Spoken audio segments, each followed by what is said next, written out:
صليت وزر بعد كويشة وعليه موضع سهر من قيادات وهي مواقية دي ومردل فاغتسل وغسل ما رأى في ثوبه ونجح ما لم يكن. بیا وصل وکاو چې کپړو کې کمزای کې د منی کتلې واغې ووینځله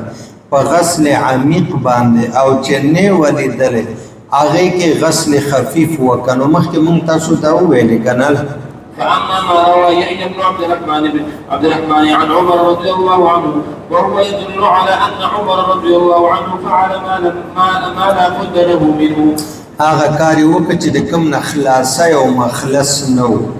یعنی تا ګوره چې منی ښکارېده نجس او هغه ووینځله په غسل عمیق ولې د دې نه خلاصی نو او چې کوم یې نه ولیدلې ګومان و چې دلته به هم څه پرېوتي هغه غسل خفیف باندې ځکه چې مخلص دی نه نو ولم ينکر ذلک علیه احد که منی نجس نه وی پاک وی نو صحابه به اعتراض کړی وی چې جی ولې دې داسې کار وکړ. یو صحابي ممن کان معه چې کوم ورسره په سفر کې او قدما فضلا صحابه چام پیرد او تنکیر نه راکړل. فدل ذلك على متابعتهم اياه على ما رأى. نو دا په دې دلالت کې چې ټول صحابه او د قافلې متابعت د عمر فاروق او علی مرا من ذلك په هغه عمل کې چې دوی ورنولې ده چې الک المنجب بیرته راوګرځاو غسل وکاو منی وینځل غسل عمیق او چې نه ولیدل غسل خفیف ال. واما قوله انجح ما لم اراه بالماء فان ذلك يحتمل ان يكون اراد به وانجح ما لم ارى مما اتوهم. وای دا چانکاو یا غسل خفیف زد هغه ځای کوم چې زه صرف یو وهم غوندې مې ده شک ده یقین منشته چې دلته معنی ده او اسې مې زړه کې وهم شک غوندې ده نه واصاب چې دلته کوم څاڅکې معنی پرېوتې نه یل او یقین مې نشته ولې کې یقین یې وای نو خو بیا غسل عمیق کو کنه حتى يقطع ذلك عنه الشك مما يستأنف ويقول. اوس که تاسو نه زه یو تپوس وکړم په همدې ځای شک وراته نو چې په دې کپړه به دغه ځای کې وي ځکه مې چڼکاو د دې یو مثال خو تاسو وایي کنه دا طهارت کې مونږ ویل چې یو سړي ته وسوسې د شک د وهم بیماری وي چېرې زه راغلم استنجا د ځای نه چارندام ځای ټیټه او پاس شومه کم څاڅکی بولې راوتې نه نو د اوداسه نه بعد لږې اوبه راواخلي یا د پرتوګ لاندې عورت ته داسې ورپرخ وهي یا د پرتوګ د پاسه په محاذات د عورت د اوبه چڼکاو داسې وهي لدفع الشک د څه لپاره چې شک د زړه نه ختم شي. وبه قال حدثنا ابو بكر قال حدثنا ابو الوليد قال حدثنا عبد الله بن مبارك عن معمر عن الزهري عن طلحه بن عبد الله عن ابي هريره رضي الله عنه قال في المني يصيب الثوب ان رايته فاغسله والا ان رايته وکچته تی وګوره د ابو هريره فتوا ده نو فاغسله به وینځوا الا او کودی نلی دل جوسای نو فغسل صوب کله او یقین دیو چې ټوله کپڑا بنا ولی شوی بیا ټوله کپڑا وینځه فهذا يدل على انه قد كان يراه نجس. ابو هريره چې دا فتوا ورکوله چې وی وینځه په غسل عمیق باندې و دی هغه خیال دا چې دا نجس ده نو جمهور مذهب ثابت شو. وبه قال حدثنا حسين بن نصر قال حدثنا ابو نعيم قال حدثنا سفيان عن حبيب عن سعيد بن جبير عن ابن عباس رضي الله عنهما قال امسحوا بإذخر فهذا يدل على انه قد كان يراه ظاهرا. ګوره مولانا صاحب ما درته ویل چې اوس دا مسله نشته خان دی وخت منی داسې نری د لګدا امتیاز وکړه دا وجه دا د طبیعتونه مزاجونه ټول ګرم د سړو د ښځو خوراکونه ګرم په هره کټوۍ کې 14 قسمه مسالې دا چیرته چې ټول ورځ کورخي او مازیګر پکوړې او دغه سموسې او دا ټوله نری شوه دا اسخر وایي ډکی په ډکي باندې دا ومږه خو هغه چې وچه سوي جوسه لري جوسه په ډکي باندې ومږه جوسه ختمه بیا کم ځای کې چې هغه کپړه داسې ومږه وې څنډه ختمه شوه خبره که سیاب النومي نو بس ته پکې ګرځه راګرځه او که چېرته د سیاب الصلاتي ام د بعضو مذاهبو برای منظم کوه خو نه داسې مني اوس پاتې ده نه به دا فتوی ورکوئ بلکې وایي به چې وینځي به. وبه قال حدثنا سليمان بن شعيب قال حدثنا عبد الرحمن قال حدثنا شعبة عن عمرو بن دينار عن عطاء عن ابن عباس رضي الله عنهما نحوه. وبه قال حدثنا ابو بكر قال حدثنا ابراهيم بن بشار قال حدثنا سفيان عن مسعر عن جبلة بن سحيم قال سألت ابن عمر عن المني يصيب الثوب قال انضحه بالماء قال لنضح بالماء غسل خفيف وقوبو باندې چنکاو که فقط يجوز ان يكون اراد بنزع الغسل. دا چې زه په ځای تاسو وایم چې مراد په نزع سره غسل خفيف ده او نزع د چنکاو نه علاوه پاتو معناګان ول لأن الغسل قد يسمى ذکر نزع لدا يسمى غسلا ذکر د نزع بي او معنا به غسل وی غسل دا تعبیر په نزع باندې قال رسول الله ګوروس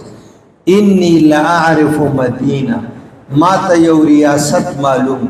یو شهر رات معلوم ده ينزوه البحر فی جانبها چې بهیږي سمندر دی هغه په غاړه داسې شهر ما ته معلوم ده چې دی هغه په غاړه ينزوه البحر سمندر بهیږي ګوره د سمندر بهیدو ته څه ویلې نزع اوس یو معنی کنه چې دا په ډېرو معنیو باندې راځي او نزع په یو ځای باندې وبوتو یولو ته وایي یا لکه رسول الله مبارک او ځلې ویل دا جمله مسجد نبوي کې وای ما ته داسې شهر معلوم ده چې د شهر په غاړه جوخ سمندر بهي وای قربان دا چیرته وای دا عمان د عمان دا وش تاسو ورته هرمز تنګي باندې کوم لانجه رواني دا قانونا بین الاقوامی قانون کې نیم د عمان او نیم د ایران یو طرف نه غر راغله دلته د عمان بل طرف ته د ایران دا تنګي چره نو دغه سمندر د عمان شهر پر غاړه باندې داسې تل بیا یو زمانہ و د عمر فاروق د رسول الله د حیات طیبه نډیر پس یو سړی راغلو مسجد نبوي کې ناس عمر صاحب چې وکړه وې دا خو د مدینه نه د مسافر ښکاری ویاله کرا شره ورور جان ته خو مدینه نه مسافر باندې کم ځای نه راغلی وې زه عمان نه راغلی وای خخا زما پیغمبر په دې جمعات کې مونږ ته فرمایلو چې ما ته داسې یو ملک معلوم ده او شهر چې د هغې په غاړه کې خوا کې سمندر بهیږي ته د هغه ځای وایې او زه د همغه ځای نو هغه د سمندر بهېدو ته هم نزع ویلي دي یضرب البحر بجانبها ويحتمل ان يكون ابن عمر اراد غیر ذلك او دام احتمال لري چې ابن عمر د غسل خفیف نه علاوه بل اراده چانکاو وبه قال حدثنا ابو بكر قال حدثنا ابو الوليد قال حدثنا ابو عوانة عن عبد الملك بن عمير قال سئل جابر بن سمرة رضي الله عنهما وانا عنده عن الرجل يصلي في الثوب الذي يجامع فيه اهله قال صل فيه الا ان ويسيف كي جوړه کې سره بیبي سره صحبت مزاجعت مجامعت کوي پاغي کې مونږ کولای شي نو وسو ګورجی وياو کول شي الا ان طرفه شيئا كتاب مني ولدا يا مزيفه تغسلوا وينز والا او کاس شک دیو فتنزه نو بیا چنکاو وکل فان النزح لا يزيده الا شرا اے ګورا اوس کوم دا وای چې نزه نه مراد صرف دا چنکاو ده دا چنکاو خو نه زیاتې مگر نور شک لاره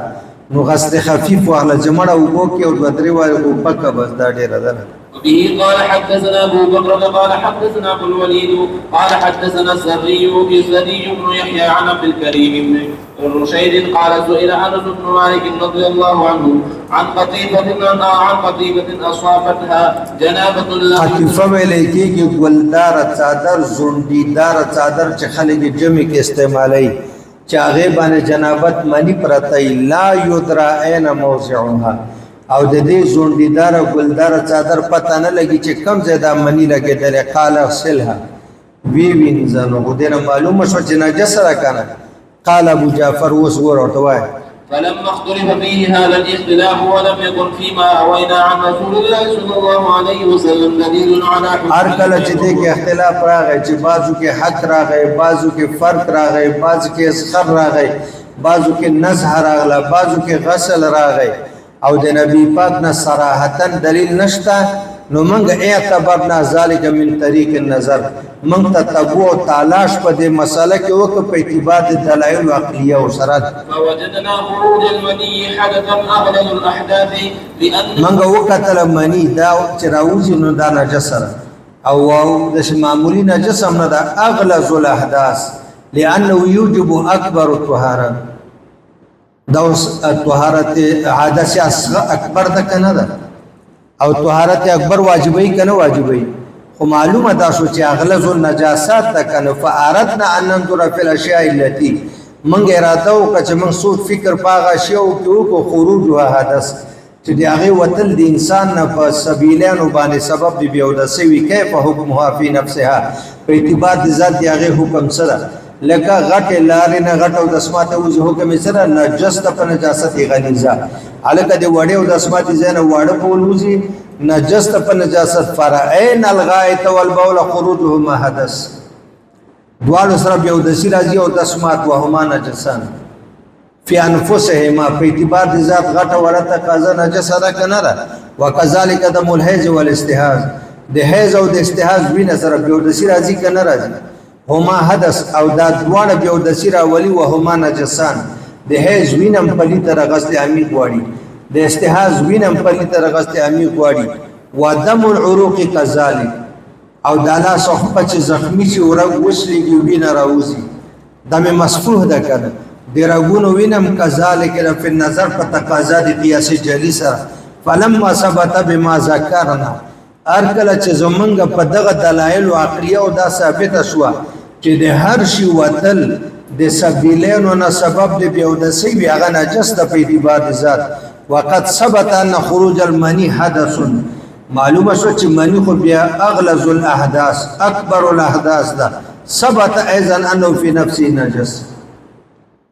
یعنی د قیاس جلی او د قیاس صحیحه د تتبع او د تلاش تقاضا فهذا هو نظر فيه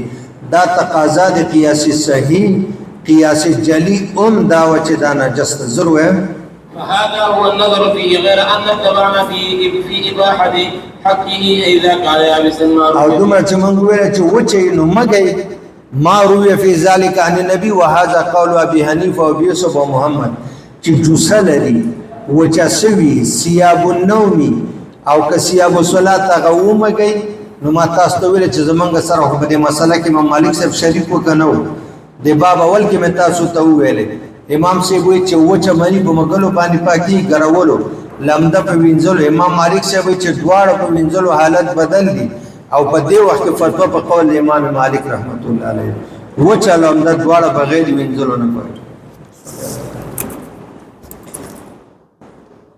اللهم صل على خير